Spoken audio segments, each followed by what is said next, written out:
Aquele que se assenta no trono e ao Cordeiro, louvor, honra, glória e poder. Povo santo de Deus, boa noite. A paz de Jesus, o amor de Maria. Como é que vocês estão? Tudo bem? Tudo em paz? Em tudo dai graças. E nós queremos render graças a Deus por esse momento formativo, render graças a Deus por esse momento onde toda a renovação carismática católica do estado da Bahia está reunida para juntos estudarmos o livro Os Números na Bíblia. Nós estamos reunidos, meu irmão e minha irmã, em nome do Deus que é Pai, que é Filho e que é Espírito Santo. Amém. Eu te convido a invocar o Espírito Santo de Deus na noite de hoje. Ele que vai nos acompanhar durante essa nossa formação, durante esse nosso encontro, onde não apenas pregadores, mas todo o povo de Deus, filhos e filhas amados, estaremos unidos sob o mesmo Espírito. Vinde, Espírito Santo, enchei os corações dos vossos fiéis e acendei neles o fogo do vosso amor. Enviai, Senhor, o vosso Espírito, e tudo será criado e renovareis a face da terra. Oremos. Ó Deus, que instruísse os corações dos vossos fiéis com a luz do Espírito Santo. Fazer que apreciemos retamente todas as coisas segundo o mesmo Espírito e gozemos sempre de sua consolação por Cristo, Senhor nosso. Amém. Abri, Senhor, os meus lábios, a minha boca anunciará os vossos louvores. Vinde, ó Deus, em nosso auxílio, Senhor, apressai, socorrei-nos. Glória ao Pai, ao Filho e ao Espírito Santo, como era no princípio, agora e sempre. Amém. Eu quero saber de onde você está nos assistindo, de onde você está nos acompanhando. Você pode ir colocando aí no chat ao vivo, qual é a sua cidade, qual é o seu grupo de oração, qual é o ministério. Talvez você não seja do ministério de pregação, mas está acompanhando também. Hoje eu já vim paramentado com a minha camisa do Ministério de Pregação, me identificar um pouco mais com vocês. Gente de Juazeiro, Valença, Glória, Cruz das Almas, gente também de Vitória da Conquista. Eu costumo dizer que a Arquidiocese de Vitória da Conquista é a arquidiocese mais linda desse estado da Bahia. Estamos aqui acolhendo vocês, aqui de Conquista. Estou falando aqui do seminário estigmatino aqui em Vitória da Conquista. E daqui vai o meu abraço, o abraço de toda essa arquidiocese para cada um de vocês. Quero saudar os meus irmãos do Conselho Estadual, que estão acompanhando também, na pessoa do meu irmão Gledson, coordenador do Ministério de Pregação. Eu quero acolher cada membro do Conselho Estadual. E na pessoa de Danila, a coordenadora do Ministério de Pregação desta arquidiocese. Eu quero saudar você, meu irmão e minha irmã, que está nos acompanhando. Amém? Mande esse link, mande essa live para mais pessoas, para que mais pessoas possam participar conosco, mais pessoas possam rezar, possam ser formadas também. Nós já cantamos, vem Espírito Santo. Eu quero te convidar a abrir o teu coração. Livramento de Nossa Senhora presente também. Ô, glória! Quero te convidar, meu irmão, minha irmã, a abrir o seu coração e clamar, vem Espírito Santo de Deus sobre nós nessa noite. Vem nos dar todo o conhecimento, todo o entendimento necessário para que a tua palavra seja pregada de maneira eficaz. Vem Espírito Santo de Deus sobre o Padre Shaibon, ele que em instantes irá ministrar para nós a formação. Vem Espírito Santo de Deus soprar sobre todo o estado da Bahia. Sobre cada grupo de oração, sobre cada servo, sobre cada serva. Nós que não sabemos viver sem o teu auxílio, Espírito Santo. Nós que não sabemos viver sem o teu amparo, sem a tua proteção. Vem sobre nós, Espírito Santo de Deus. Meu irmão, minha irmã, eu não sei como é que foi o seu dia hoje. Eu não sei quais foram as suas correrias no dia de hoje. Mas eu sei que o Espírito Santo de Deus está aqui pronto a se derramar sobre nós. Então vem, Espírito Santo de Deus, age em nós nesse momento. Clame, meu irmão, clame, minha irmã, a poderosa ação do Espírito Santo de Deus sobre nós. Vá desejando sobre você, vá desejando sobre o seu ministério, vá desejando sobre a sua cidade, sobre a sua diocese, sobre todo o estado da Bahia. Vem, Espírito Santo de Deus, e age no meio de nós. Para que o nome de Jesus seja glorificado, para que o nome de Jesus seja exaltado. Essa live que nós estamos fazendo, meus irmãos e minhas irmãs, é para a honra e glória do nome de Jesus. E nós te pedimos, Jesus, derrama sobre nós o teu Espírito. Derrama sobre nós o teu Espírito. Eu te convido a cantar, meu irmão e minha irmã. Cantar invocando o Espírito Santo de Deus. Cantar desejando o Espírito Santo de Deus. Santo Agostinho vai nos ensinar que quem reza, que quem canta, reza duas vezes. Então, cantando, vamos rezar, desejando ardentemente o mover do Espírito Santo em nós. Quero mergulhar nas profundezas.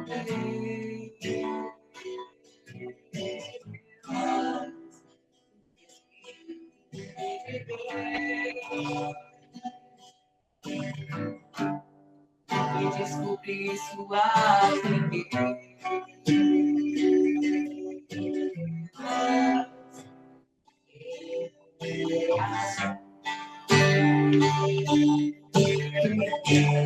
Quero mergulhar nas profundezas.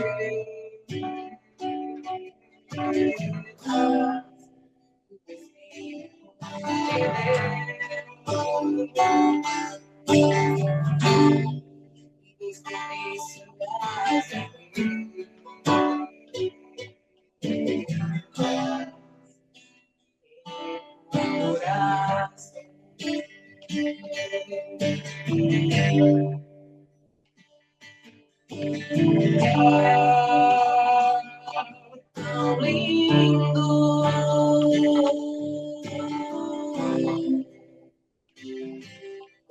Simples. E é tão suave.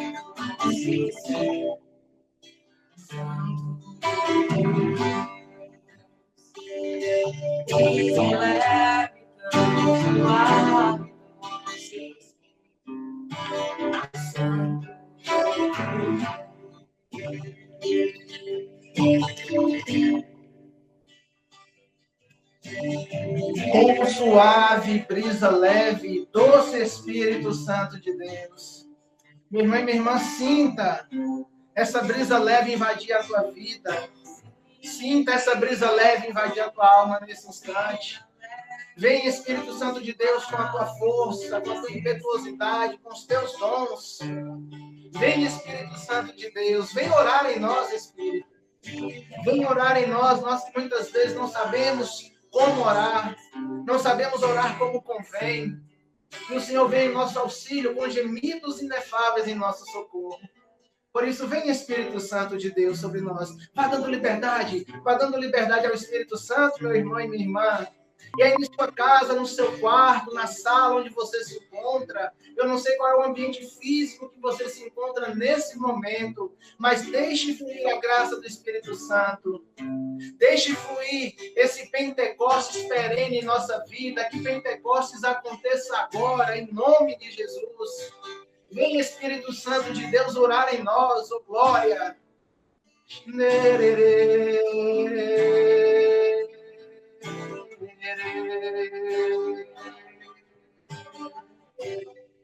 Mas tem liberdade de filho e de filha nos seus braços. E vai dizendo, vem Espírito Santo de Deus, vem sobre os meus. Vem sobre a minha casa, vem sobre o meu grupo de oração. Como é que está o seu grupo de oração, irmãos? Clame poderosamente o Espírito Santo de Deus sobre o seu grupo de oração, sobre a sua paróquia.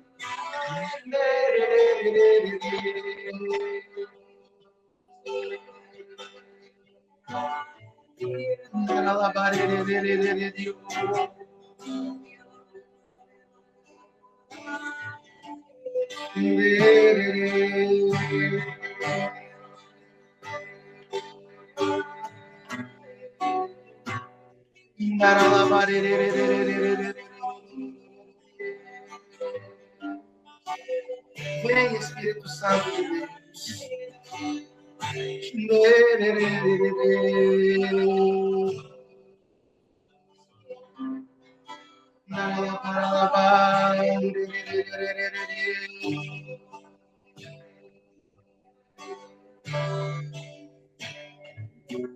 É tão lindo.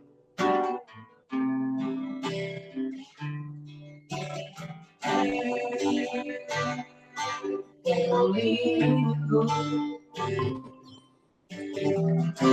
É simples.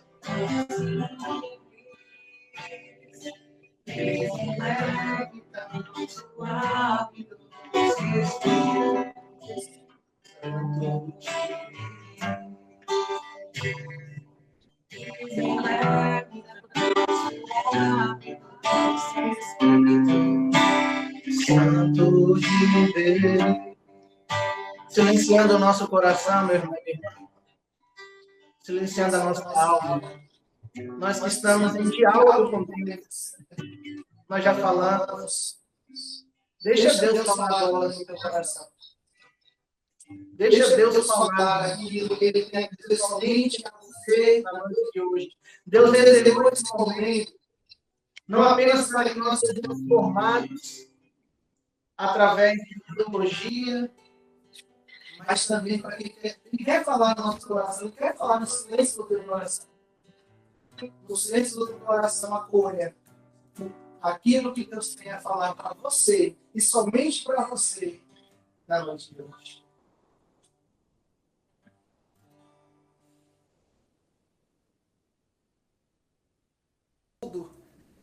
Ele fala ao nosso coração, diante de tantos pregadores, pregadoras do estado da Bahia, e pregador, eu sei que tem o coração voltado para a escuta. O que foi que Deus falou para você e somente para você, meu irmão e minha irmã? Louve a Deus por aquilo que Ele tem falado. Louve a Deus por aquilo que Ele disse somente para você na noite de hoje. Senhor, eu te louvo, porque o Senhor tem falado no coração dos meus irmãos e irmãs. Eu te louvo porque, através desse silêncio, o Senhor tem tocado e restaurado os ministérios, o ministério de muitos irmãos. Tem dado uma vida nova, um revigor a muitos irmãos que aqui se encontram, acompanhando essa live. Obrigado, Espírito Santo de Deus, porque se comunica conosco e nós somos apenas aqueles que retransmitem a tua voz. Louvado sejas, Deus Espírito Santo, por pairar sobre esse estado da Bahia, por pairar sobre toda a igreja católica, apostólica, romana, sobre todo o nosso movimento de renovação carismática católica. Nós te louvamos e te bendizemos, porque o Senhor paira, penetra em nossa alma e permanece conosco. Para sempre seja Deus louvado. E a grande Mãe de Deus, Maria Santíssima. Amém. É muita generosidade da sua parte, meu irmão Altemar. Você é um grande homem de Deus, um homem sábio, um homem de oração. Eu louvo a Deus pela sua vida, pela sua arquidiocese. E, amados, que alegria podermos estar reunidos. É bênção de Deus, é presente de Deus para nós podermos estar nessa live e cumprindo a nossa missão de estar em unidade com a renovação carismática católica do Brasil, trazendo hoje uma riqueza, que é o estudo sobre os números na Bíblia. Não é isso? Mas veja só, amados, só contextualizando todo este momento, né, sabemos que há um direcionamento da parte de Deus, e olhando aqui algumas carinhas, deixa eu dar uma pausa aqui no que eu estou falando, né? Altemar olhou aqui, saudou os irmãos, também quero saudar os irmãos aqui que estão participando. Estamos com a presença de 258 pessoas assistindo, louvado seja Deus. Deus abençoe cada um. Eli Carvalho, Tarciso, olha Tarciso aí, coordenador do Ministério de Pregação da Arquidiocese de São Salvador da Bahia. Divanice, Ana Carolina, Lucicleide, Paim, Deus abençoe cada um. E retornando ao que a gente estava comentando, né, contextualizando todo esse momento formativo, irmãos, há um direcionamento, né, vindo da Nacional para nós. Então, a Nacional hoje nos pede para mergulhar nesse estudo, né, de aprofundarmos na palavra de Deus a partir desse caminho, né, que são os números na Bíblia. É o estudo que o Ministério de Pregação da Nacional nos orienta, e a princípio a gente deu a seguinte orientação para os irmãos nas dioceses: se organizem por grupo de oração, se organizem em pequenos grupos, para que vocês possam ler este livro e possam partilhar, possam crescer juntos. É um conteúdo denso, um conteúdo que eu sou muito sincero e honesto de dizer para vocês, irmãos, que eu não me sinto muito à vontade de formar. Partilhar é uma coisa, mas formar, eu não tenho uma expertise, né, do padre que Deus colocou no nosso caminho para estar conosco nessa noite, né, que é o padre Shaibon Antônio Rufino, padre sacerdote da Congregação dos Sagrados Estigmas de Nosso Senhor Jesus Cristo. E veja só, gostaria até de partilhar, eu acredito que vocês já saibam, né, pela divulgação, o nosso convidado ele tem certo know-how, certa expertise para poder nos formar nessa noite a respeito desse conteúdo. O padre Shaibon, ele é filósofo e teólogo pela Pontifícia Universidade Católica de Campinas. Ele é mestre em teologia e exegese bíblica pela Pontifícia Universidade Católica do Paraná. Veja as referências de universidade. E é doutorando em teologia pela Pontifícia Universidade Católica do Paraná. E a linha de pesquisa dele é análise e interpretação da Sagrada Escritura. Atualmente, ele é formador na Casa de Formação Propedêutico Padre José Dias, em Vitória da Conquista. Padre Shaibon, seja bem-vindo. É uma alegria poder ter você conosco essa noite e você poder partilhar da sua sabedoria conosco. A casa é sua, se sinta à vontade. E estamos aqui, assim como os discípulos se colocavam aos pés de Jesus, você que persona Cristo Jesus, na figura do sacerdote, estamos aqui sentados aos pés de Jesus, né, para poder escutar você. Deus abençoe, Padre. A palavra fica contigo. Boa noite a todos. Primeiramente, agradeço o convite para fazer essa formação. A priori, seria uma formação mais a nível de diocese de Vitória da Conquista, e quando falaram que ia ser na RCC Bahia, eu já fiquei meio assustado, né?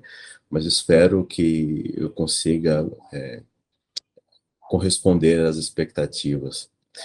Bom, a obra, o livro que é proposto, Os Números na Bíblia, a Teologia Simbólica dos Números na Torá, eu fiquei bem surpreso com a densidade teológica e até o modo como está escrito.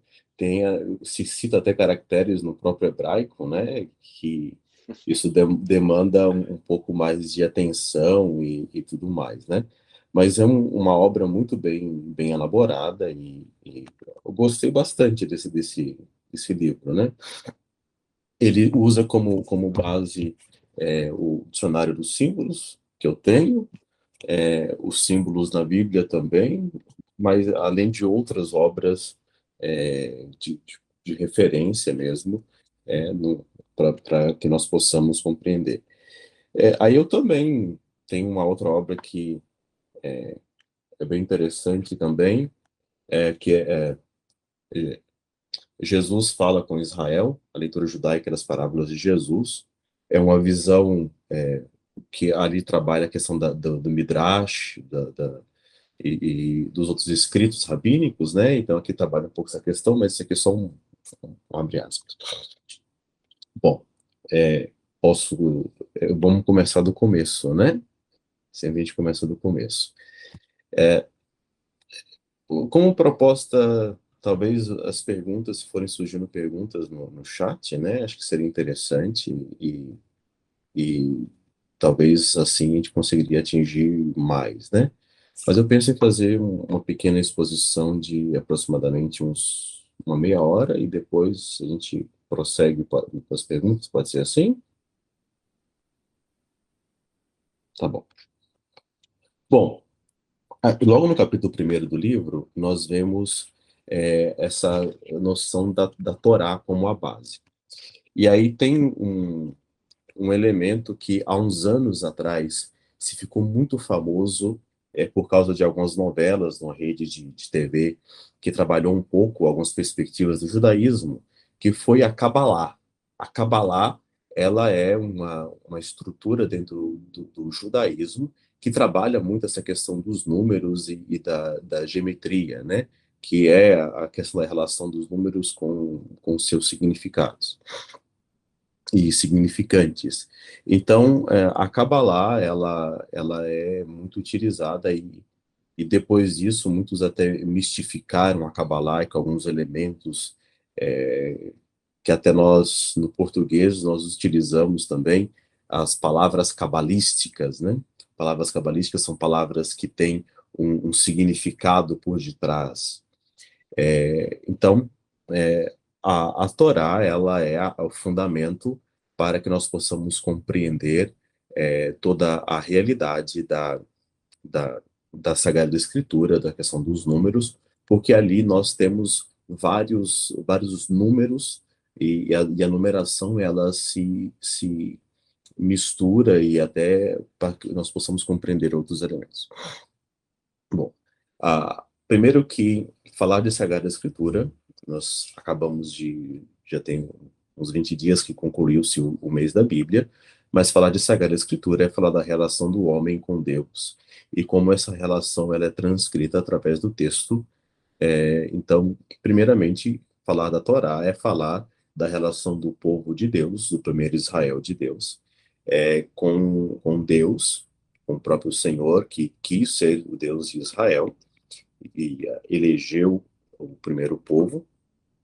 E essa relação ela se dá através desse grande tratado de libertação, de amor e de paixão que Deus tem para com o seu povo. A Torá, ela, na linguagem, explicando bem, a Torá, são os 5 primeiros livros da Bíblia, na qual nós chamamos de Pentateuco.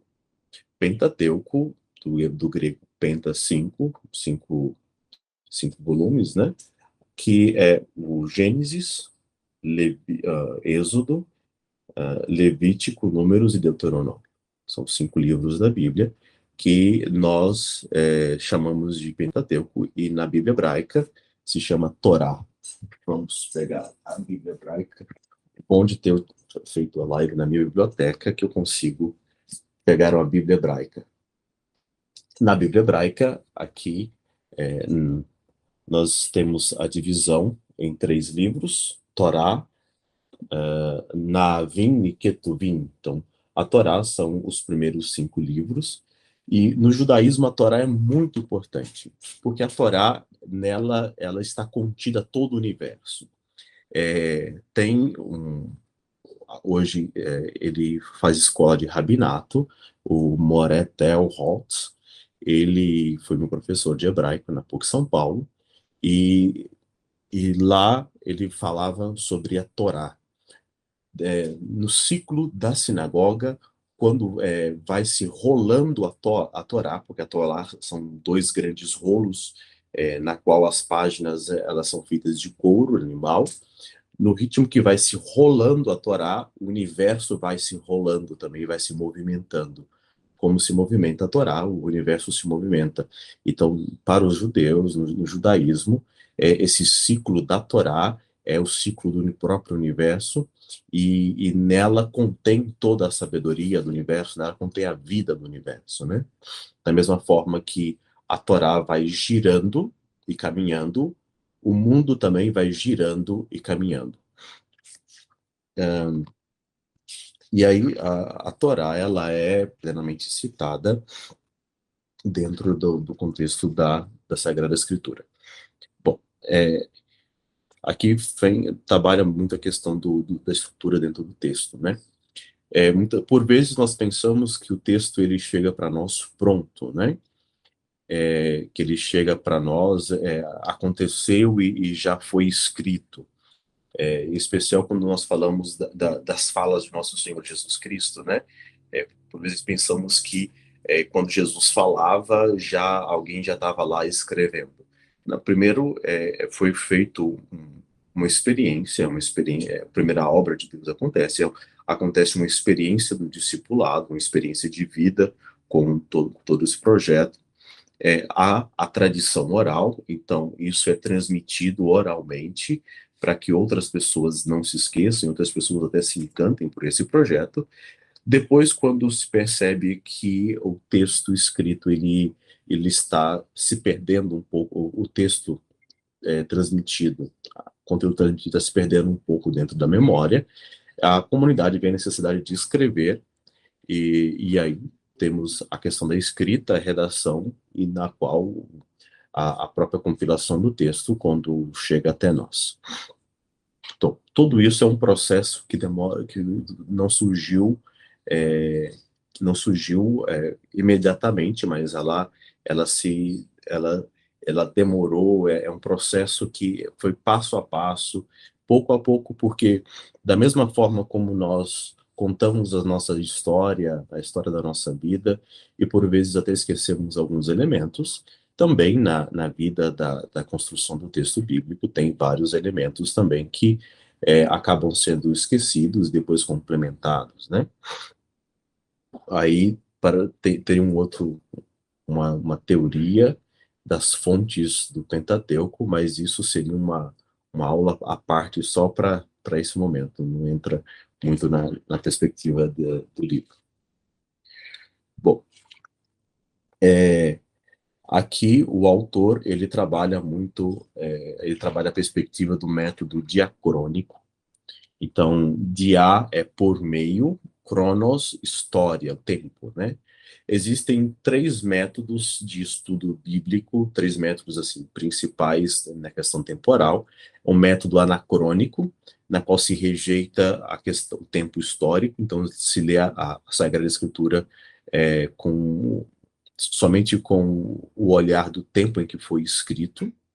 O método sincrônico, que tenta assimilar elementos do tempo, da história, com elementos bíblicos para serem justificados. E o método diacrônico, que é a questão de passar pela história. A escritura, ela passa pela história, e vários elementos do texto nós também percebemos dentro da história. Não é justificar a história por meio das escrituras, mas compreender as escrituras dentro da história, né? E aí tem, na página 17, tem uma tabela muito, muito legalzinha, muito bonitinha,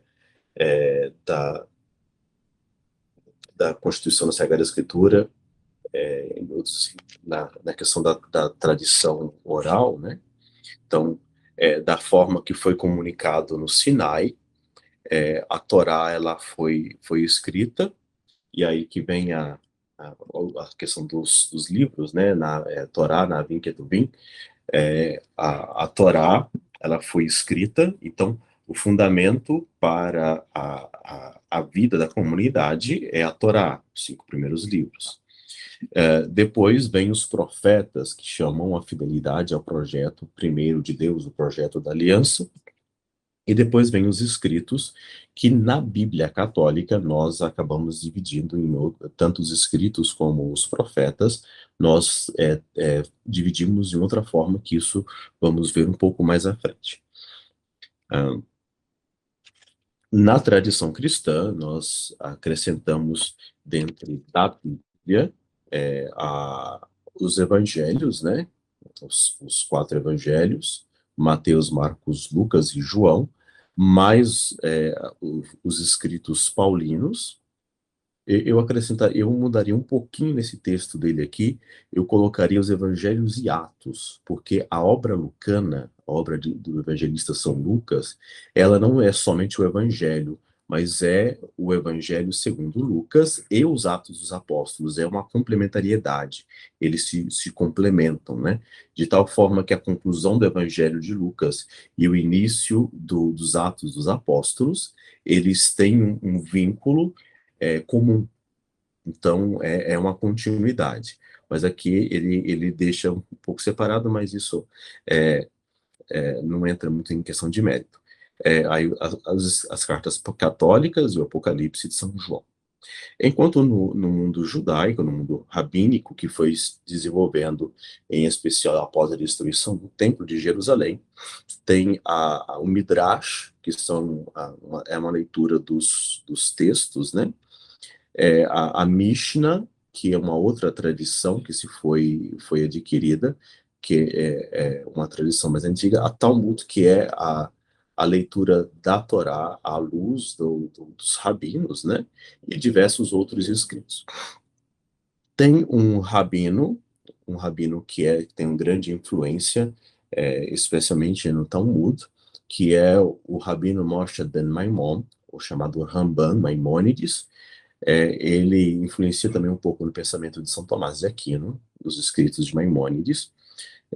Maimônides, ele é um dos grandes organizadores da Talmud que chegou até nós aqui em terras brasileiras. A Torá, ela é sempre uma vivência da comunidade, de tal forma que, como se vê na ceia judaica. Na ceia judaica, no Pessar, é uma vivência da família. Então, é um ato da família, a família que se reúne para que possa celebrar aquele momento da libertação. E a memória, que é aí que vem o verbo zakar, em hebraico, daí que deriva o nome Zacarias. Zacarias significa o Senhor se lembrou, o Senhor é memória. O verbo zakar é memória, só que a memória no judaísmo não é algo do passado, não é só o passado, mas é o passado que se atualiza no presente. Por isso que a Eucaristia nós chamamos de memorial da paixão. É sempre essa atualização do mistério, que da mesma forma como Cristo celebrou na última ceia, o sacerdote também celebra em cada missa. A Torá, ela é um patrimônio comum na qual nós cristãos utilizamos praticamente da mesma forma que os judeus. Bom, nós temos uma outra tradição que surgiu a partir do exílio da Babilônia, e é a tradição da Septuaginta do grego. Em Alexandria, no Egito, existia uma comunidade judaica muito grande, e essa comunidade judaica, com o tempo, ela perdeu um pouco a sua língua materna e passou a se comunicar mais em grego. Lá, ela sentiu a necessidade de também ter em mãos a Torá, as próprias Escrituras, e aí foi feito a tradição do texto do hebraico para o grego, que é chamado de Septuaginta. Septuaginta é a Bíblia grega, o Antigo Testamento em grego, a Bíblia dos 70, também chamada. Tem pequenas distinções, tem algumas distinções do texto em hebraico, especialmente a questão de alguns livros, e também partes de outros livros, né? Então, aqui nós temos, por enquanto, já duas tradições. A Bíblia hebraica e a Bíblia grega. Nós se acrescenta ainda, mas isso é mais à frente, o Novo Testamento em grego também. Mas isso um passo mais à frente. Bom, a Torá, ela tem como raiz a palavra Yarha, que tem como... eu prefiro o significado dela de ensinar, de instruir, de dirigir, ou também de levar a um caminho, né?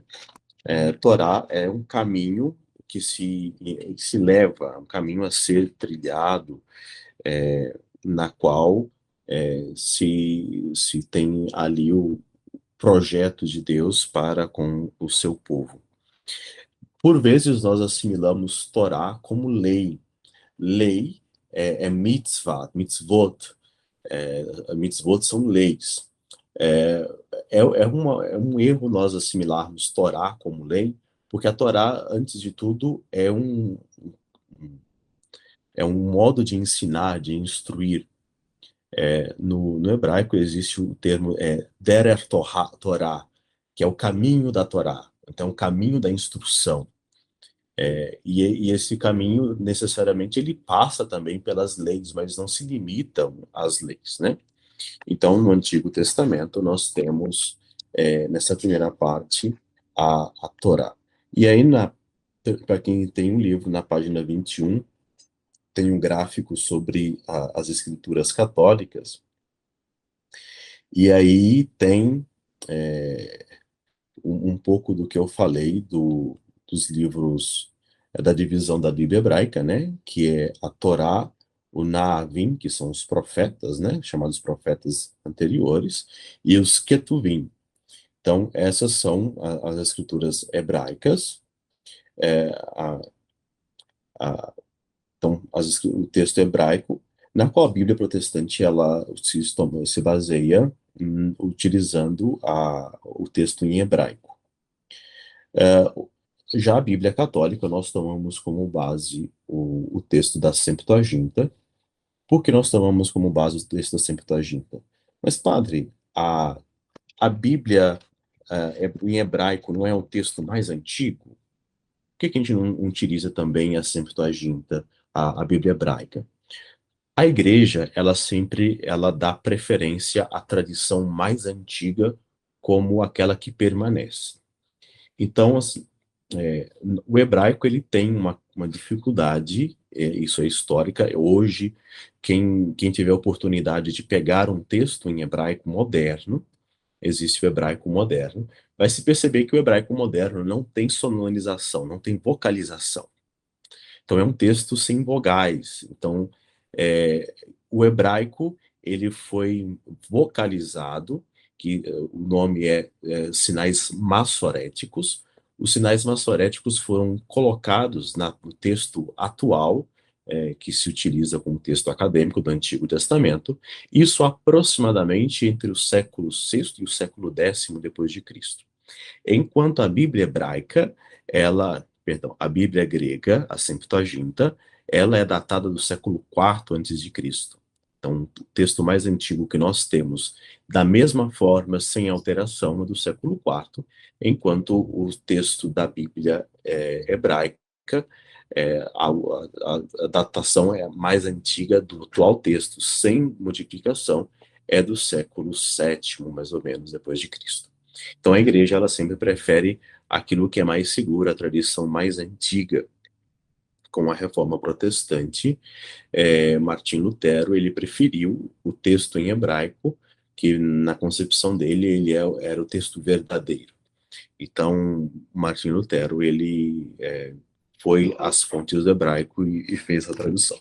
Mas, para nós já utilizamos uma pequena nomenclatura diferente, que nós temos o Pentateuco, que não muda, temos os livros históricos, que aí entra Juízes, Ruth e tantos outros, temos o livro de primeiro e segundo Macabeus, Judite e Tobias, que só estão na Bíblia hebraica, na Bíblia grega. Temos os profetas, aí nós fazemos uma pequena divisão dos profetas, entre os profetas maiores e profetas menores. Mas qual é essa divisão dos profetas maiores e profetas menores? Por que essa divisão? Como que se faz essa divisão? Primeiro que essa divisão ela se dá pelo tamanho do texto. Então, os profetas maiores, porque o escrito é maior. Os profetas menores, porque o escrito é menor. Então, essa é a lógica do texto. Não tem nada muito mirabolante em cima disso. Nós temos os evangelhos, e aí aqui o autor ele cita bem assim, os evangelhos e Atos dos Apóstolos, bem vinculados. Eu citaria evangelhos e Atos dos Apóstolos juntos devido à questão da obra lucana. Todo o corpus paulino e Hebreus. Eu colocaria Hebreus como cartas católicas também. Cartas Hebreus é um texto próprio. As cartas católicas e o Apocalipse de São João.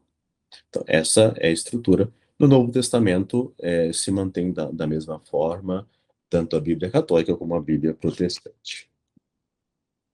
Bom, até aqui eu mal saí do primeiro capítulo ainda. É um texto bem denso, né? Eu já falei um pouco sobre a Torá como o centro do mundo. E da mesma forma como o universo transita, a Torá, ela é esse centro na qual sustenta todo o universo. Bom, no capítulo 2º do livro, se propõe uma pseudo-exegese sobre a questão dos símbolos, né? Aí nós devemos primeiro fazer uma pequena distinção. Aqui fala a questão especialmente dos métodos. Exegese é se pegar o texto em original e destrinchar o texto em original, e isso é um trabalho que exige algo que exige um trabalho, exige uma atenção muito grande. Em especial, a exegese ela exige um método. E para a exegese, se tem alguns métodos, aqui ele cita oito métodos, né? Para que se possa chegar à exegese.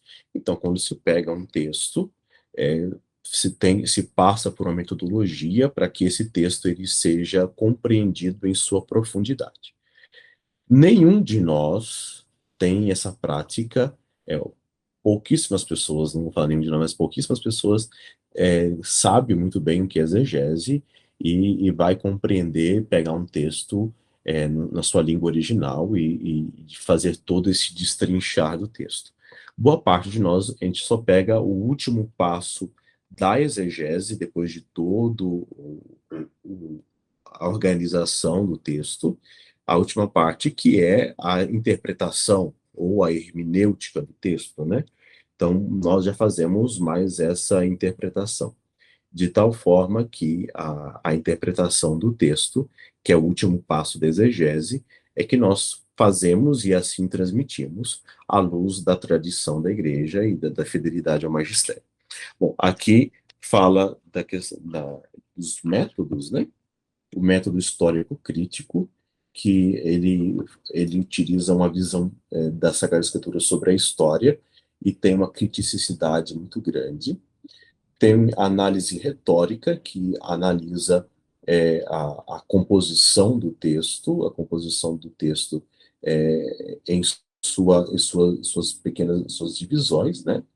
A análise narrativa, que analisa somente a construção e a narrativa em si do texto, né?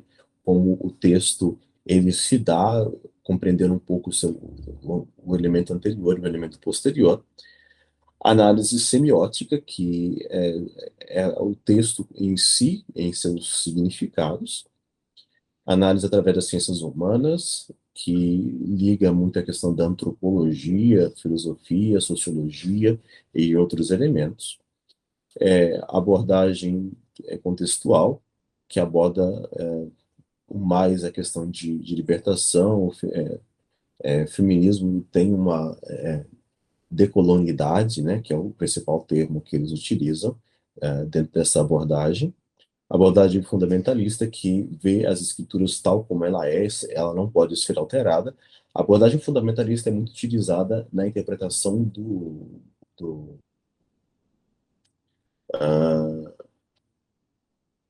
esqueci o nome do livro agora, daqui a pouco eu lembro. Do Alcorão, muito utilizado no Alcorão, porque o Alcorão ele deve ser interpretado tal como ele é. Ele não tem abertura como na Sagrada Escritura, do texto cristão.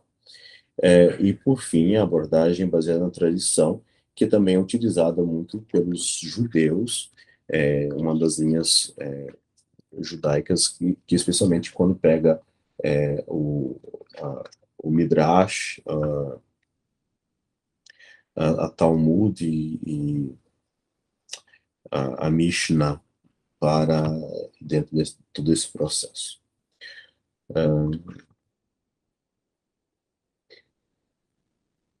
O símbolo, devemos sempre recordar a questão do símbolo, né? Nós temos no grego, a raiz dessa palavra está no grego, né? Símbolo é aquilo que liga, que une. Sim, e aí é uma palavra que temos utilizado bastante nos últimos tempos, é o sínodo, caminhar juntos, né? Sim é junto. Polos é aquilo que se vincula, que vincula junto, que leva à união, né? E aí, qual é o inverso de simbólico, de símbolo? O inverso do símbolo é aquilo que é diabólico. Diabólico é aquilo que separa, que cria divisão. Então, o simbólico ele une, o diabólico separa. Esse texto está numa das obras do Padre Zezinho, explicando sobre a questão dos símbolos também. O Padre Zezinho fala essa questão da unidade da igreja, do simbólico e do diabólico. E aí, dentro disso, os números, eles nos ajudam a compreender essa realidade da unidade. O simbólico, ele sempre liga a um elemento muito maior que ele. Tudo aquilo que é simbólico, ele traz um elemento que leva à transcendência. Aí, outro termo, né? Transcendência, imanência e transparência, né? Transcendência é aquilo que se eleva, imanência é aquilo que se permanece, que não se movimenta, e o transparente é aquilo que se pode ver sobre, né? Que não se tem segredo, né? E aí nós, na Bíblia, temos toda uma simbologia do corpo, em especial nas cartas, na carta paulina, nas cartas paulinas, nós trabalhamos muito essa questão da simbologia do corpo, que Cristo é a cabeça e nós somos o corpo místico de Cristo, de tal forma que na cabeça nós temos o nosso direcionamento e na cabeça nós temos aquele que irá nos orientar para a melhor construção. Mas aí dentro do corpo humano também tem toda uma simbologia. A garganta ela é chamada de nefresh, porque aqui que passa o ruá é o sopro de vida, né? Tem vários outros elementos que eu acredito que eu não vou ter muito tempo de trabalhar.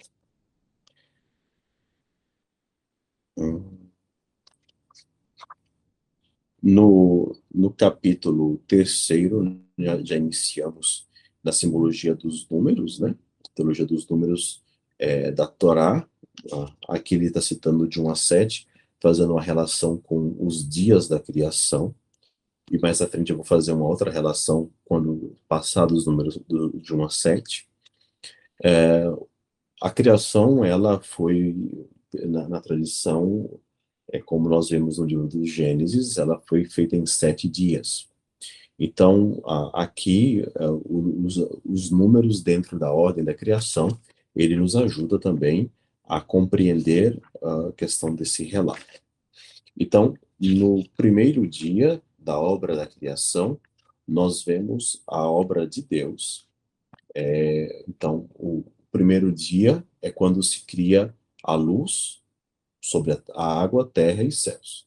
Então, aqui há o nascimento dos luminares, e aqui nós vemos o primeiro número, o uno, que cria a totalidade.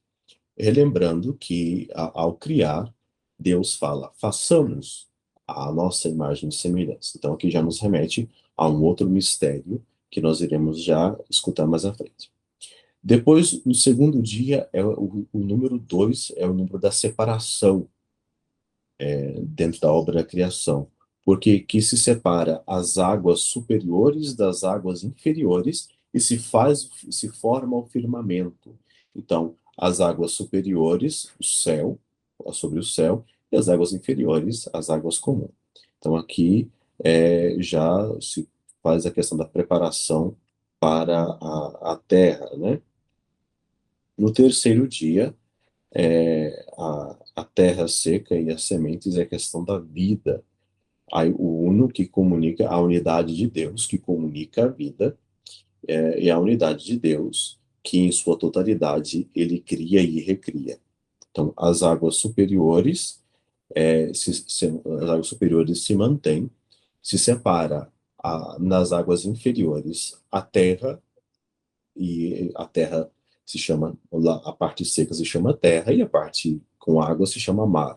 Então aqui se cria o espaço para que se possa cultivar. No quarto dia, um dos meus professores lá, na biologia, o professor Matias Grenzer, ele falava muito sobre a criação, quando ele nos deu o Pentateuco.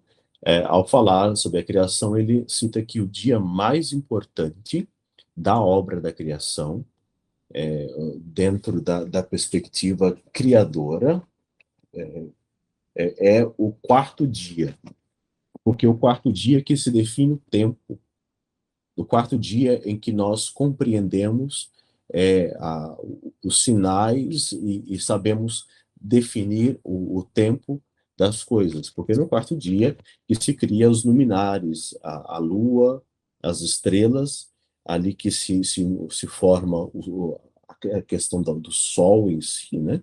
Então ali que se regula toda a obra da criação. A obra da criação, ela se dá esse espaço de temporalidade. Então, nisso também se cria a questão das estações. Então, o quarto, tudo que é envolvido no 4, ela envolve essa questão de temporalidade. Então, é um tempo específico, e mais à frente a gente vai ver um pouco isso também, quando falarmos do deserto. O quinto dia é a questão quando se cria a vida. O quinto dia é quando Deus forma as plantas, os animais, os peixes, e dá, assim, esse espaço. Então, é a unidade de Deus que nos leva à totalidade da criação. O sexto dia, que aí o ápice da criação, a centralidade está no quarto dia, mas o ápice da criação é a criação do homem, na qual o homem é colocado em meio ao paraíso para administrar. O Papa Francisco fala um pouco dessa perspectiva na Laudato Si. O homem, ele é um administrador dos bens da terra, de tal forma que, quando nós não preservamos, nós estamos também um pouco pecando contra essa nossa natureza primeira da criação. E aí, no sétimo dia, Deus descansa, Deus repousa, mas o sétimo dia já é o número da totalidade, da santificação. Então, o sétimo dia é essa forma de santificação. O uno em Deus, o número uno em Deus, no Pai que forma, Aí nós lembramos em alguns outros textos que se repete 3 vezes. Quando nós estamos na Santa Missa, o santo, nós falamos santo, santo, santo. Porque no hebraico, tudo aquilo que é repetido 3 vezes é para dar uma grande ênfase. No texto bíblico, tudo aquilo que é repetido por várias vezes, ele é para dar uma ênfase, né? Só que no hebraico, diferente do português, não existe o superlativo. O que é o superlativo? É um termo que coloca em grandiosidade. Então, nós temos o diminutivo santinho, o normal santo, o aumentativo santão e o superlativo santíssimo. No hebraico não existe superlativo. E aí, de que forma que se dá a grande importância? Se repetindo. Santo, santo, santo. Por isso se repete 3 vezes, que ali mostra a obra da perfeição de Deus, né? Que é Kadosh, Kadosh, Kadosh. Mas sem perder a questão da unidade e da santidade de Deus. O número 2 é essa questão da separação, mas a separação da dualidade sempre em vista do uno. Quando Deus forma o homem à sua imagem e semelhança, ele faz o homem uno.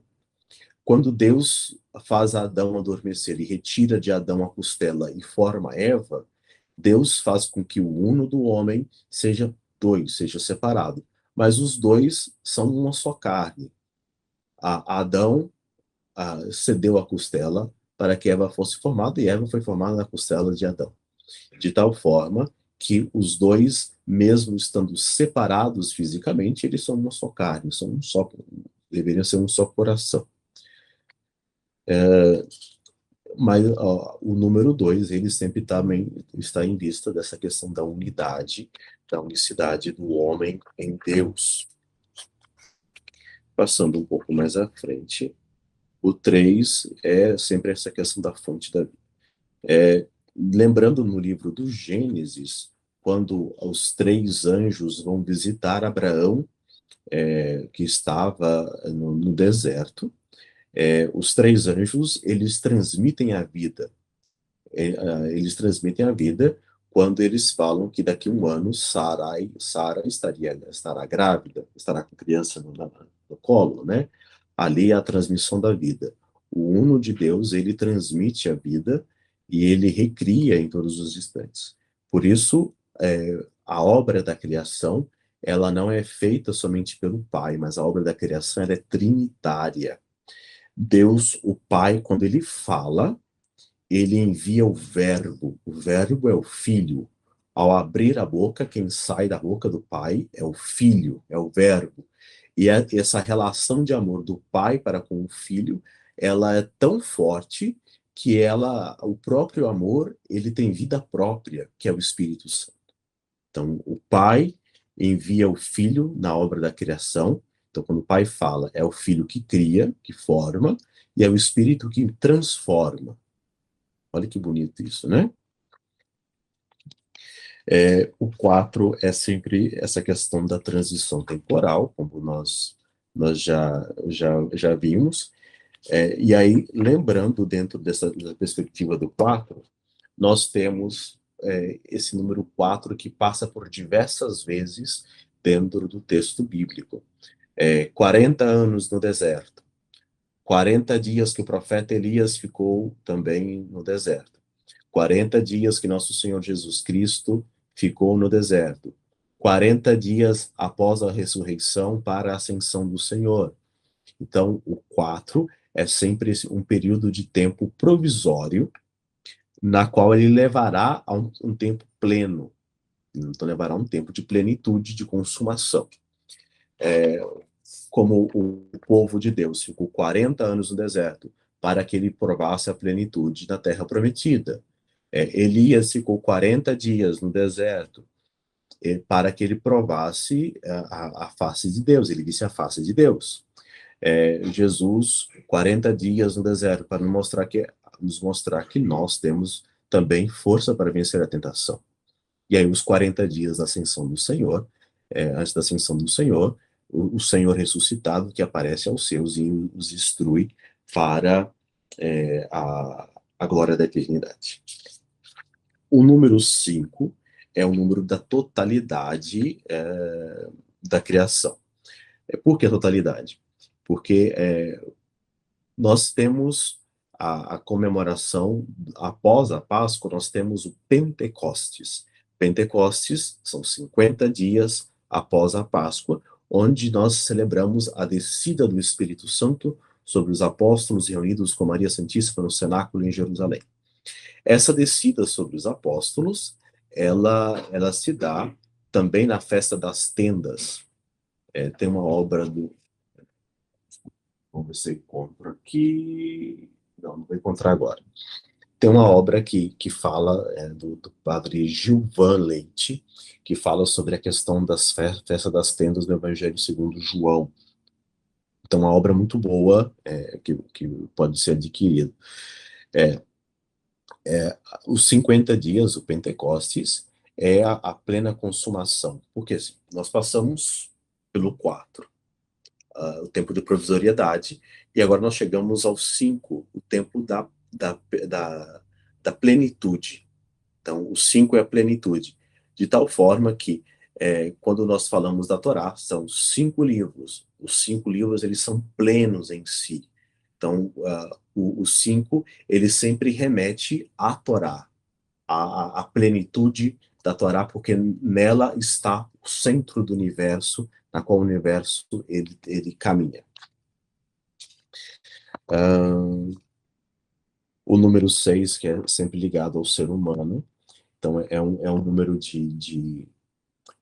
ainda de provisoriedade. O homem, ele é sempre um ser provisório, e tem que tomar consciência sempre disso, dentro da obra da criação.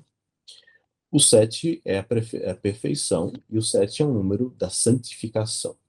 Então, toda vez que nós vemos o 7 na Sagrada Escritura, nós vemos o sinal de santificação, o sinal para o homem viver e se consagrar. Então, aqui, por várias vezes, o número 7 ele é citado. De tal forma que no Pai Nosso, quando nós rezamos, nós temos 7 pedidos, de tal forma que, por isso, a oração do Pai Nosso é a oração perfeita, porque nela encontramos 7 pedidos, que são 7 pedidos essenciais. E aí tem a questão das festas, o menorá, o candelabro, que tem 7 braços, e tem uma explicação sobre o menorá. E tem outros números que nos levam também à interpretação dentro da perspectiva da Torá. O número 8, e aí nós podemos observar nas nossas igrejas, o número 8, ele está muito ligado às nossas igrejas. A pia batismal das igrejas, ela é um octogonal, ela tem 8 lados. Por quê? Porque o 8 é o dia da nova criação. Quando nós pegamos o Evangelho segundo São João, no texto em grego, nós escutamos assim, no 8º dia. O 8º dia é o dia da plenitude. É o dia do Senhor. É o dia em que nós dedicamos ao Senhor. Por quê? É o 7º dia mais 1. O 8º dia, o dia da plenitude. De tal forma que no dia da plenitude todos nós somos renascidos pelas águas, né? Então todos nós descemos no 7º dia, nós descemos com Cristo à sepultura e nós ressurgimos no 8º dia com o Senhor ressuscitado. Então o 8 é essa nova criação na qual todos nós participamos. Boa parte das pias batismais das igrejas, elas, especialmente as igrejas matriz, se não mais novas, né, elas são em 8 lados para dar todo esse significado do 8º dia do Senhor, que é no 8º dia que nós nascemos novamente, né? O número 9, que é o 3, o número 3 potencializado. Então, toda vez que vemos o 9, quer dizer que é a questão da unidade, da santificação de Deus potencializado, né? O número 10, que aí é algo que ele esqueceu de falar um pouquinho aqui, mas eu complemento para vocês, que na criação, Deus se utiliza 10 palavras. 10 palavras Deus falou. E com 10 palavras Deus criou. E as 10 palavras, o 10 tem um significado muito forte dentro desse contexto do mundo da Torá, porque as 10 palavras, elas levam à unidade do texto. Então, o 10, ele gera o uno. Com 10 palavras, Deus cria, e a obra da criação, ela é uma só. Não são várias obras da criação. Então, o 10, ele nos leva também à questão da unidade, os 10 mandamentos de Deus. Então, as 10 virgens, como vemos no Evangelho de Mateus, leva a essa questão da unidade. Aqui o número 11, que já é um direcionar-se para o 12, 11 citado poucas vezes, e o 12 é a totalidade do povo de Deus. Quando se cita o povo de Israel na Sagrada Escritura, o número que se refere é diretamente o número 12. O número 12 é esse número que nos remete à totalidade do povo. Quando se fala de todo o povo de Deus, tudo que é 12 relacionado no texto bíblico é relacionado à totalidade do povo, das tribos de Israel, do povo que se reúne em assembleia, do povo que se renova e do povo que busca a sua santificação. E aí, mais à frente, vocês podem fazer a pergunta das 12 tribos e das 12 estrelas do Apocalipse. Eu vou deixar isso em aberto para vocês perguntarem. Mas o 12 é sempre essa perspectiva da totalidade do povo. Totalidade do povo que busca o Senhor. Tem um número que é aqui que ele esqueceu. Eu acho que ele esqueceu. Que é o número 14. Número 14, que ele é relacionado diretamente com Davi. O nome Davi, em hebraico, nos caracteres em hebraico, que cada caractere no hebraico ele tem um número os primeiros 9 são de unidade, até os outros 9 em sequência, eles são de dezena, os outros 9 de centena e milhar. Então, ele leva o próprio alfabeto hebraico, ele dá a numeração. E quando nós pegamos as letras do nome Davi, o Dalet, Vav e o Dalet, ele nos remete ao número 14. 14 é o número da realeza. O número da realeza. Nós vemos no Evangelho segundo Mateus, a genealogia de Jesus. Ela se dá 3 blocos de 14. Então, 14 é o número da realeza, que se conclui esses 3 blocos de 14 em Jesus. Então, Jesus, ele é o rei dos reis, que dá toda a plenitude. Aqui ele cita o número 23, que é o número do sacerdócio, então, diretamente a Moisés e a Arão no deserto, quando se reserva os sacerdotes, de tal forma que tudo isso, os sacerdotes, eles são constituídos dentro desse número. E eu penso... Aqui tem uma questão dentro dos evangelhos, mas eu acredito que eu já fui falando muitos elementos dos evangelhos durante a explicação, né? Aqui ele cita a passagem da multiplicação dos pães, né? Que em Mateus e Marcos são 2 multiplicações, em Lucas e em João é uma multiplicação só, mas aqui tem toda a questão do significado dos números, né? Então, na primeira multiplicação dos pães de Mateus e de Marcos, são 5 pães e 2 peixes,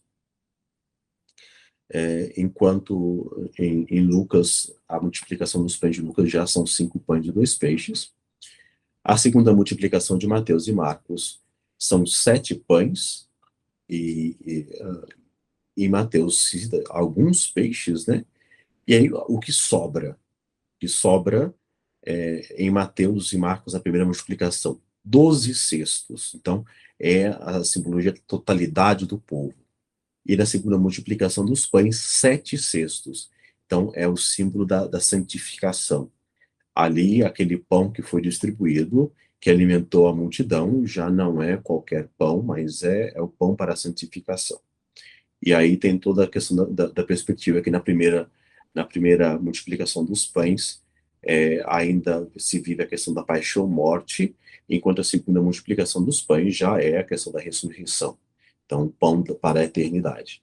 Enquanto no Evangelho segundo João, que é uma tradição própria, a questão dos pães, da multiplicação dos pães, ela está relacionada diretamente à questão da teologia da Eucaristia. Tem um compêndio. Eu estou citando muitas obras aqui hoje, né? Esse Eucaristia, Enciclopédia da Eucaristia, de Maurice de Bois, Broad, né? É muito bom. É um livro que trabalha bem essa perspectiva da teologia da Eucaristia, do Antigo e do Novo Testamento. É bom, muito bom. Então, essa obra, eu acredito que se encontra para comprar ainda, mas é um pouco isso. E outro número que é muito citado dentro da tradição joanina, dentro do Evangelho segundo João e até do Apocalipse de São João, número 7. Então são 7 selos, 7 taças, 7 trombetas, mesmo que não sendo 7, mas as 6 talhas de água, que leva à talha definitiva do vinho novo, que é Jesus. Então são 7, já nos leva a essa interpretação também.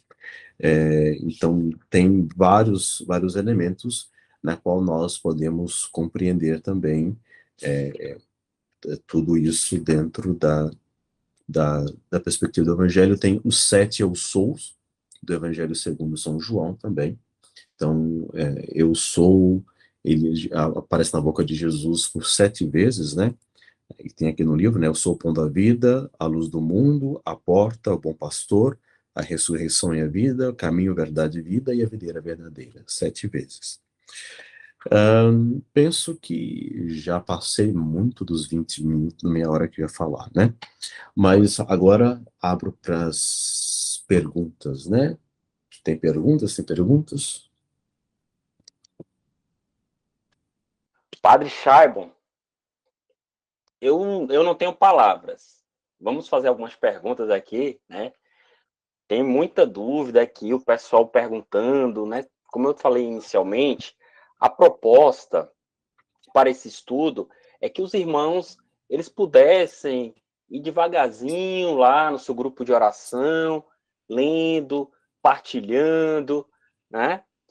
E mesmo assim, um momento como esse, ele é imprescindível justamente para a gente observar o quanto a gente ainda precisa crescer, né? Claro que a gente não está se equiparando, meu Deus do céu, seria muitos e muitos e muitos anos para chegar a um pouquinho do que o Senhor aqui partilhou conosco. Mas, Padre, dentro de algumas dúvidas que os irmãos colocaram para nós, né? O pessoal trouxe. Se Geilson puder dividir aí a tela comigo e com o Padre Shaibon, aí fica melhor. Ótimo, Geilson. Obrigado, irmão. Então, Padre Shaibon, tem uma dúvida aqui de um irmão da Diocese de Alagoinhas, né? E a gente, assim, explora muito forte nesse primeiro momento, né? Essa parte dos números, né?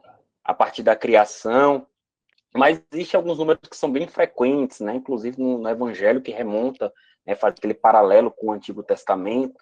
Aí tem uma pergunta aqui do irmão de Alagoinhas. Na Bíblia é relatado os 40 dias que Jesus foi tentado no deserto.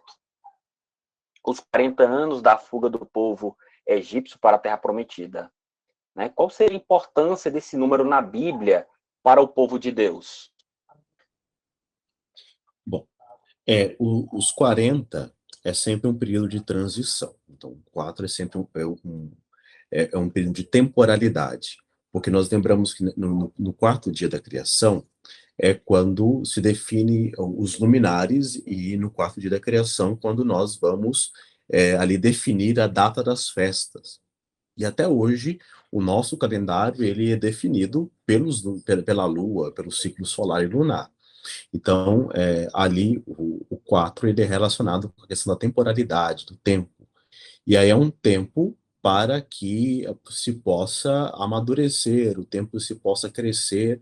E aí, no Evangelho, segundo os Evangelhos, os 40 dias é o tempo que Jesus passa, assim como Elias passou 40 dias de jejum, para que ele mostre a realidade de vencer o pecado, que o pecado não é algo insuperável, mas nós conseguimos vencer a tentação. E os 40 anos no deserto é um tempo de recriar. Lembrando que aproximadamente, não é certinho isso, né? Mas cada geração ela se dá de 10 em 10 anos. Então, no texto bíblico, 40 anos foram 4 gerações aproximadamente, que foram necessárias para o povo sair da mentalidade da escravidão.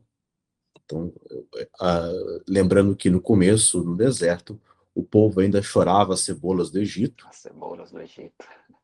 E ao final dos 40 anos, quando eles chegam na Terra Prometida, eles são conquistadores junto com Josué.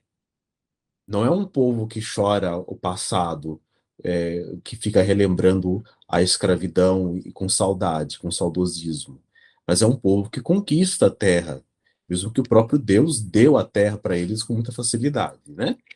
Mas a conquista foi bem tranquila, como para quem estudou esse ano, o livro de Josué. Mas é esse período essa mudança, é o tempo de mudança. Tudo que é 40, tudo que é 4 é um tempo de mudança. Foi concluída agora no mês de setembro a Quaresma de São Miguel, então é um tempo de mudança que nós nos propomos para superar o pecado e assim vencer o inimigo. Então, a Quaresma também é um tempo de mudança, de conversão. Por vezes, nós também temos perdido um pouco esse espírito da Quaresma, né? Mas também é o nosso tempo de renovar isso também, né? Entendido, padre. Tempo de transição, tempo de mudança. Muito nos intriga a idade dos antigos profetas, né? Eu vejo também que não apenas profetas, né? Outros personagens bíblicos lá do Antigo Testamento, padre. Pois viviam muitos anos. Como eram contados? Bom, assim, primeiro que ali tem alguns elementos simbólicos por detrás também dos anos na qual se dá a datação de história, de vida da pessoa, né? Então, ali o número ele tem todo um significado por detrás disso. E aí a questão que por vezes a gente tem que eu já falei para tomar um pouco de cuidado, né? Que se caiu muito do misticismo depois da Kabbalah, que é quando a Kabbalah se tornou famosa, né? Então, os números ele tem um significado muito forte, e aí a datação da vida das pessoas necessariamente não é uma datação histórica como a nossa. É um outro tempo de transição, é uma outra perspectiva. Ali nós podemos ver muito, a gente faz uma leitura muito mais da questão do Kairos, então é o tempo do Senhor. Então, no tempo do Senhor, a pessoa viveu o tempo do Senhor. Então, ela teve longos dias pelo tempo do Senhor. E outra perspectiva que a gente pode ler também, a questão dos vários anos, né? As idades bem antigas, é também a bênção dos pais sobre os filhos, que Deus confirma por 1000 gerações. Então, os filhos que são abençoados pelos pais, eles vão viver longos tempos. Até na bênção nupcial, quando nós vamos, o padre ou o diácono vai assistir um matrimônio, no final da bênção nupcial tem que vocês possam ver os filhos de seus filhos. Então, essa é a maior bênção que um casal pode receber. Ver os filhos de seus filhos, ver que todo aquele projeto de amor que se assume, ele está sendo concretizado e passado para frente. Então, é mais essa perspectiva de bênção do tempo do Senhor, né? Muito boa, padre. Padre Charbon, tem uma aqui do chat, né? E até mandaram aqui no zap também, de Carmelita Coroa. E essa aqui é bem visto mesmo, e é bastante intrigante aos nossos olhos, né? Apesar de que o livro do Apocalipse é um livro muito simbólico, né? Aí a Carmelita pergunta, acho que você deve estar vendo já aí, no Apocalipse de São João, né, capítulo 13, versículo 1, fera com 10 chifres e 7 cabeças, sobre os chifres 10 diademas. Qual o significado desses números? Bom, primeiro que o dragão ele quer assumir o papel de Deus. Então, o dragão ele quer centralidade para si, mas no Apocalipse nós vemos que o poder dele é um poder provisório. Ele não tem poder permanente, de tal forma que a força dele também é provisória, e a força do dragão ele só arrasa 1/3. Então, a força dele não é nada comparada à força de Deus. Mas vamos lá. 10 chifres, o 10 aqui, ele se liga diretamente à Torá. Então, mas aqui a lei de Deus, né? Os 10 mandamentos. Só que aqui o dragão, ele quer ser a lei, mas ele não consegue. As 7 coroas, ele dá a entender que ele é o rei perfeito, o rei santo. Só que as coroas dele não cabem em todas as cabeças. Tem cabeça sem coroa. E 10 chifres, perdão, 7 chifres e 10 coroas, tá certo? Os chifres dele parece que é sinal da santidade, só que ele não traz a santidade em si. E as 10 diademas, ele aparenta que nele tem ele é aquele que tem a capacidade de interpretar e julgar plenamente a lei. Mas se nós somarmos o 10 com 7, 17, com mais 10, 27, e aí somarmos o 27 vai dar 9. Então, isso que o povo costuma fazer que acabar lá. Mas o 9 é esse espaço de transição, é o espaço onde se leva a questão da santificação, mas o dragão ele só tem 1/3 da força, ele não tem a força completa. Então, toda essa simbologia do dragão é para mostrar que ele, mesmo que ele aparenta ter toda a honra, glória e poder, ele não tem. O dragão ele é enganador. O dragão ele quer enganar, e a principal questão que o dragão engana é através da imagem. O dragão ele se aparenta ser bom ou se aparenta ser o mais santo. E aí o São João trabalha muito essa questão dessa imagem da falsidade do dragão, né? Que o dragão ele não tem pleno poder. Porque tem que se observar dentro do texto bíblico algumas coisas, o contexto que se dá após. Porque se o dragão, quando arrastasse a cauda, ele destruísse tudo, ele era todo poderoso. Mas no texto de João, a primeira visão de João já é do Pantocrator. Na verdade, não é Pantocrator. O termo ali seria o Pantodínamos, aquele que tem toda a potência nas mãos. Então, já é o Pantodínamos. Já mostra quem é o Todo-Poderoso. E o dragão, ele não tem poder. Ele não consegue vencer o Todo-Poderoso. Mas ele quer aparentar que pode. O inimigo sempre vai nos mostrar que tem força de vencer ou força de superar, mas não tem. Muito, muito show, Padre Shaibon. Mais uma pergunta? Tem uma aqui que colocar, que essa aqui eu faço questão de responder rezando junto com vocês. O Pai Nosso quais são os 7 pedidos do Pai Nosso? Vamos lá. Quando nós vemos no Catecismo da Igreja Católica, nós temos ali bem claro os 7 pedidos. Então, começamos a rezar, Pai Nosso que estais nos céus. Aí até agora não tem nenhum pedido, não estão pedindo que Deus esteja no céu. Santificado seja o teu nome. Então, o primeiro pedido é que nós saibamos santificar o nome de Deus. Não que o nome de Deus seja santo, mas nós saibamos santificar o nome de Deus. Venha a nós o vosso reino, segundo pedido, que nós façamos parte do reino de Deus, do reinado de Deus. Seja feita a vossa vontade, não a nossa vontade, mas a vossa vontade, assim na terra como no céu. Então, em qualquer lugar a vontade de Deus será cumprida. O pão nosso de cada dia nos dai hoje. Então, pedimos o essencial para a nossa alimentação, para a nossa vida. O pão nosso de cada dia nos dai hoje. Perdoai as nossas ofensas, assim como nós perdoamos a quem nos tem ofendido. Ou, na tradução literal, perdoai as nossas dívidas, assim como nós perdoamos os nossos devedores. Então, seremos perdoados na mesma medida em que nós perdoamos. Então, essa é um pedido que nós fazemos a Deus, mas essa condicional vale primeiro para nós do que para Deus. Não nos deixeis cair em tentação. No texto literal seria, não nos induz à tentação. Mas Deus não nos induz à tentação, mas Deus, ele não nos deixa cair na tentação. Que nós pedimos que ele não nos deixe cair na tentação, que nós nos deixemos levar para a tentação.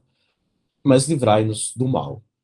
Então, livrar-nos do mal é tudo aquilo que nós pedimos, concluindo o Pai Nosso. São 7 pedidos no Pai Nosso. Muito, muito. Deus poderoso. Padre Shaibon, olha essa aqui.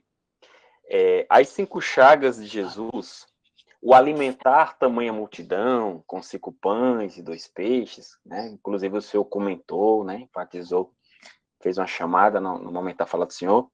A que nos remete esse número, né? Deu para escutar? Sim. Bom, o número 5, ele é sempre relacionado à questão da planificação, né? Então, os 5, eu não vou falar 5 chagas, eu vou falar 5 estigmas, porque eu sou estigmatismo, né? E porque Paulo, na carta, no final, na conclusão da carta aos Gálatas, ele fala que ninguém me moleste, porque trago em meu corpo as marcas, os sinais da paixão, que no texto em grego é os estimatas. Estimatas é os estigmas da paixão do Senhor.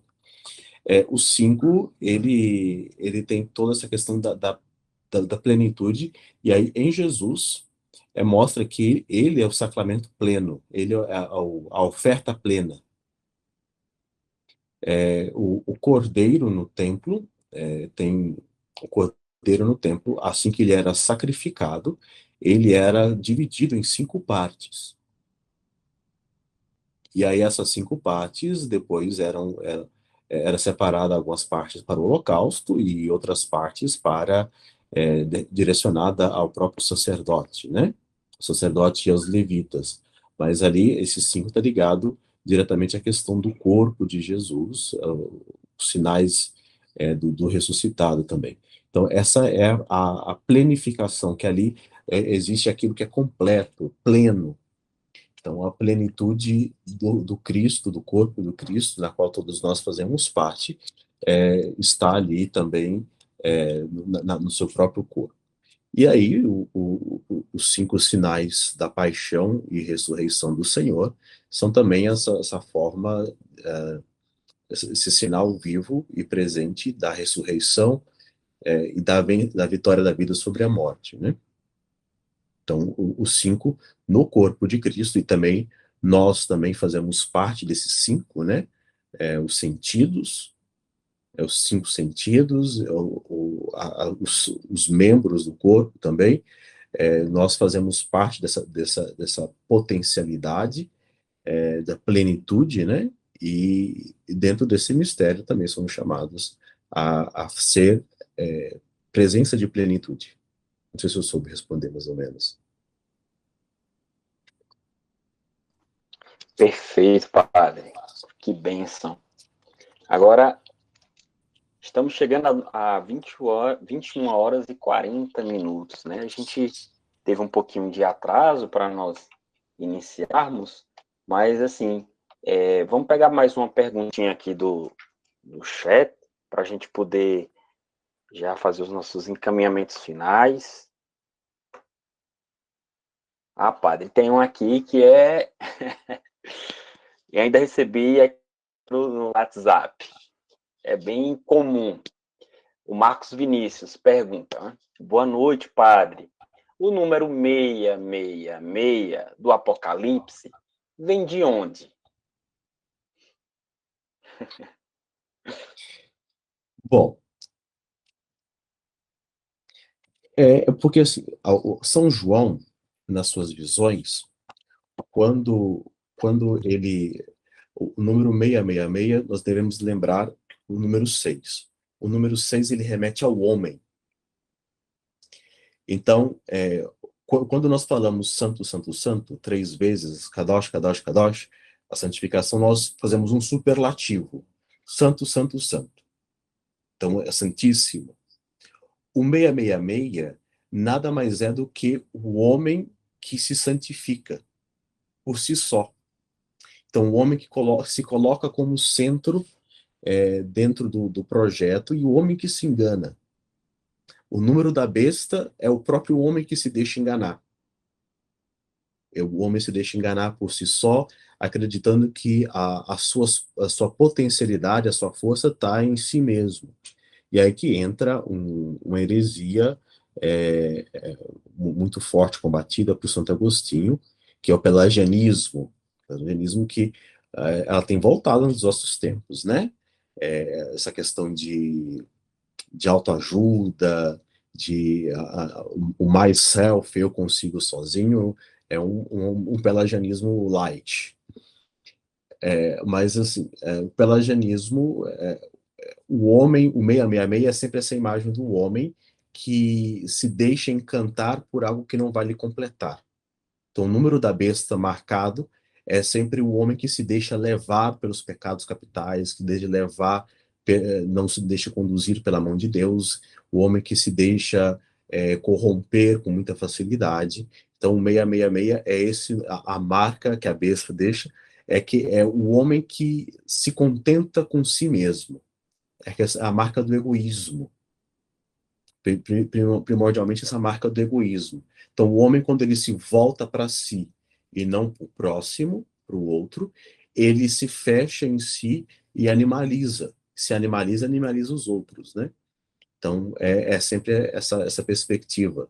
Porque a gente tem que lembrar que tudo que é repetido, ele quer dar uma grande ênfase. Então, 666. Então, o homem, o homem, o homem. Não que vai ser um homenzíssimo, mas assim, aí é o homem que volta para o próprio egoísmo, né? Muito bonito, padre, o senhor falando. E assim, eu já me recordava até de uma pregação, não me recordo qual sacerdote, mas eu lembro que ele falava que, né, nós não somos ainda, né, perfeitos, né, buscamos a perfeição, mas, por outro lado, na criação, Deus não fez o homem imperfeito. Há uma completude diante disso, né? O homem se completa com Deus. Por isso, 6, a perfeição 7, o 7 normalmente, né, está ligado ao Senhor, a Deus, e o homem, para chegar a essa perfeição, ele se enche de si mesmo, né? E se repete. 6, 6. Perfeito, padre. Pessoal, estamos chegando ao finalzinho. Não, senão, se pudesse, Padre Scheiber, eu acredito, por nós, você poderia ficar aqui até, não sei, meia-noite.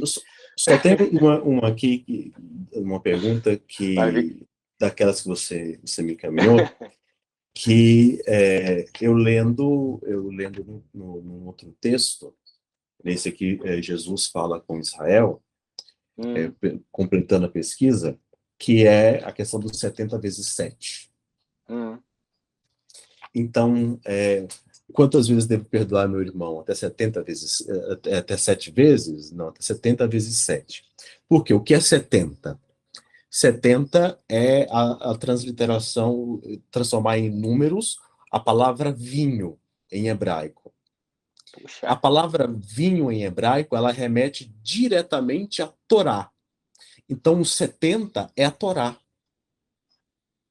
Quando eu falo, eu devo perdoar 70 vezes 7, ou eu devo fazer um caminho de conversão perfeito. O caminho de conversão perfeito, ele não acaba nunca. Porque sempre nós iremos identificar algum elemento que ainda nós precisamos trabalhar à perfeição. Louvado seja Deus. Que bênção, padre. Ó, as palminhas aqui, ó. O senhor tá vendo aí no chat. E aqui vou de lá também com palminhas. Louva a Deus pela sua vida, Padre Shaibon. Bendito seja Deus. Para nós é uma grande alegria e saber, né, que temos sacerdotes tão determinados na busca do conhecimento, na busca de mergulhar na ciência sagrada, e é uma bênção de Deus ter o Senhor conosco. É um presente de Deus, né? Muito alegra os nossos corações. E assim, já ir caminhando aqui para os nossos agradecimentos, né? Vou deixar o padre por último. Eu quero aqui agradecer ao Temar, né? Deus te abençoe, meu irmão, né? Por tudo, né? Já desde o momento da organização, do contato com o Padre Shaibon, né? Louvado seja Deus pela arquidiocese, né? De Vitória da Conquista. Quero agradecer ao meu irmão Geilson, que está nos ajudando aqui por trás, com a transmissão. É o nosso diretor hoje, né? E eu também não posso deixar de agradecer a coordenação estadual de comunicação, na pessoa de Aloísia, né? Deus abençoe, ela que tem nos ajudado, né? Nos auxiliado, minha gratidão. Se eu estiver esquecendo aqui alguém, me perdoe, né? Agradecer bastante o pessoal de Eunápolis, né? A pessoa de Carine, Deus abençoe por toda a ajuda aí na divulgação dos nossos materiais. E ao nosso querido Padre Shaibon, muito obrigado, Padre, muito obrigado. A sua vida é um presente para nós. O seu sacerdócio é um presente para nós. Aí eu já devolvo a palavra para o senhor para a sua fala final, esse momento de agradecimento. Bom, eu agradeço novamente o convite de todos vocês. Sempre que precisarem, podem contar comigo, com minha participação com vocês. É um momento muito enriquecedor. Eu gosto muito também. É um momento que eu me dedico, eu estudo, eu pesquiso e é muito bom para o meu crescimento pessoal também. E eu fiquei bem empolgado com tudo isso, em especial quando uma amiga minha que participa lá em Serra do Ramalho, a Jamile, é da Diocese do Bom Jesus, né, Anjos da Lapa, que ela me mandou, eu fiquei bem empolgado também, né? Mas agradeço o convite e sempre que precisarem, estou à disposição de vocês aqui, tá bom?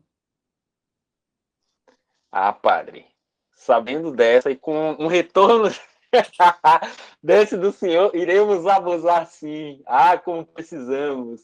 Altemar, irmão, deixa a palavra também com você, mas volta para cá que a gente vai finalizar com a bênção do padre, né? Aí depois a gente volta de novo com você, aí com os meninos, para a gente finalizar aí com a oração final. Eita, louvado seja Deus.